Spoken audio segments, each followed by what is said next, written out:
So you're applying for the job as commissioner and you're confident you'll get it? I am confident that if they need for the problem of crime now to be cut down and to be dealt with in an effective and efficient way, then I think they should look in my direction for appointment. Jamaica's most colourful and fearless crime fighter ever, retired Senior Superintendent Renato Adams, has thrown out a challenge to the Andrew Holness-led administration in respect of the now out-of-control crime problem nationally. In an interview on Saturday, January 27, 2018, following news of the pending departure of Commissioner George Quayle within days, Adams declared that it hurts him deeply to see the crime situation spiraling out of control. You don't think your hands will be tied in that? In probably homing in on the politicians? No, not at all. I have a strength of character that is beyond reproach. He said he feels so passionate about the issue that he would be prepared to take on the job as commissioner even for a period of 6 months, as that is all the time he would need to fix the problem. Is the possibility that you can find an extra 1,000 policemen and women in this force to place on the street. Prevention, detection, the presence of the police. Round the clock operations. You tried to do that recently by ramping up... Too late. Too late for it. It was too late. And what I observed, the policemen were only fooling around people's documents, cars. Yet in the gullies, the criminals were there organizing to kill people tonight. No, what I do, I send my policemen I will send my policemen in the trenches, in the gullies, in all these garrison areas, and uptown areas where the criminals are hiding and organizing, and you deal with them. And the offer is even more piercing, as Adams declared that he would take up the post even for free in the national interest. 6 months is all I want to bring out significant changes in the country in regards to addressing the spiraling crime problem that has left citizens and other persons in the society in fear, said Adams. I was told 3 days before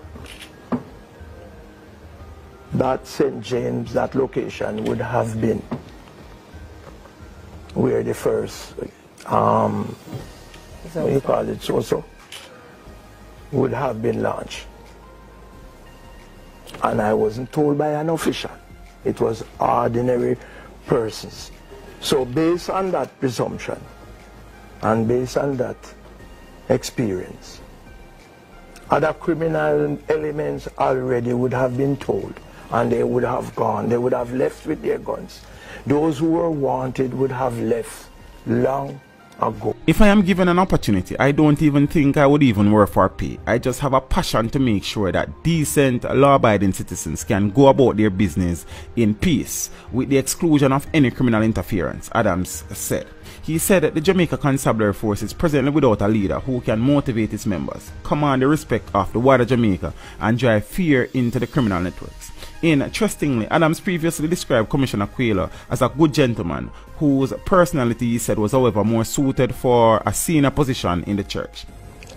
But you realistically don't expect to be appointed, do you? I mean, given the perception of you, the stigma that is attached to you in many of the parts of the public, that you're somebody who just, you know, when you were in the force, when you went on the road to conduct your operations, you were very trigger happy. That's a perception. No, not at all. That's a perception out there. Yes, that's a perception. The no-nonsense crime fighter said right now, if a survey is carried out across the island among citizens, both in the Jamaica Labour Party and the People's National Party, even within the church, the result would be a foregone conclusion in acknowledging the extent of public desire for him to be tackling the crime monster that is now in the room. I challenge you to ask the Jamaican people now to vote for a commissioner, and I guarantee you that I would win by 95% of the vote. Adams said right now the overwhelming numbers of good Jamaican citizens of the country are living in fear, and it should not be so, but the other way around, with criminals on the run. He also had a direct message for criminals who are wreaking havoc across the island. Let me make it clear right now, we do not have any bad man again. What we have are some wicked little boys who we can deal with. In my days, what we had were bad men, but they had to comply, and in the event there were confrontations with the police, they were sent to another destination, which I won't mention, said Adams. Because, as I told you then, the police force takes a particular person to manage it. A person who has the intimate knowledge of how this organization is governed. His call for the top crime fighting job comes amid reports that Commissioner Quayle is set to demit office within days. Indications are that Quayle will be stepping down in the first week of February. Adams, now 68 years old, retired from the JCF in June 2008 after spending close to 41 years in the organization. The Services Commission has always been doing that. They have been appointing a ceremonial commissioner, a commissioner who sits in office and warms his chair, a commissioner who pushes paper around. What this force now needs, and what this country now needs, is an operational commissioner. Among his more noted roles in the JCF was as head of the paramilitary-style crime management unit, CMU, which specialized in heavy-handed policing that clearly drove fear into the minds of criminals across the country. Consequently, the mere presence of members of his unit in hotspots would quickly and significantly reduce serious criminal activities. Seen as a hero in some communities and among most Jamaicans, judging by polling results over the years, he was also identified in some circles as being highly controversial. You fight crime with these officers? With these corrupt police? Yes, and in the meantime, you weed them out, you clean them out. You cannot separate the members, and especially before they are convicted. So you use them, you motivate them, you train them, you give them opportunity to change their ways. Those who didn't change, then you send them to prison or have them kicked out.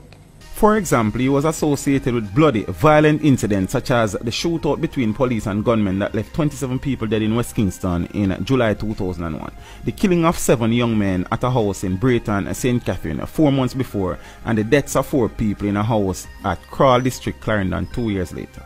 In all cases, Adams insisted that his life and those of the men and women under his command came in danger, and the law enforcers were forced to defend themselves. He and his team members were cleared of all allegations of criminal responsibility in each instance. This video was made possible through the continued generosity of my patrons. To become a patron, follow the link in the description below. So you're going to apply and I'm going to apply. And you expect to? And I'm expecting to be selected.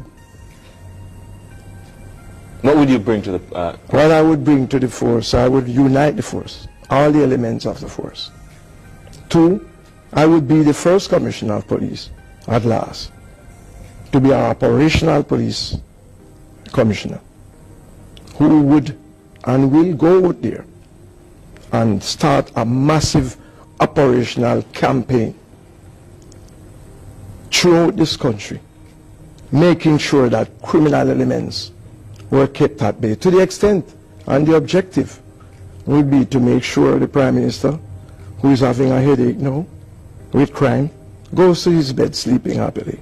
Thank you for watching the video. Drop a like and a comment down below, and consider subscribing if you haven't done so as yet. Until next time, walk good.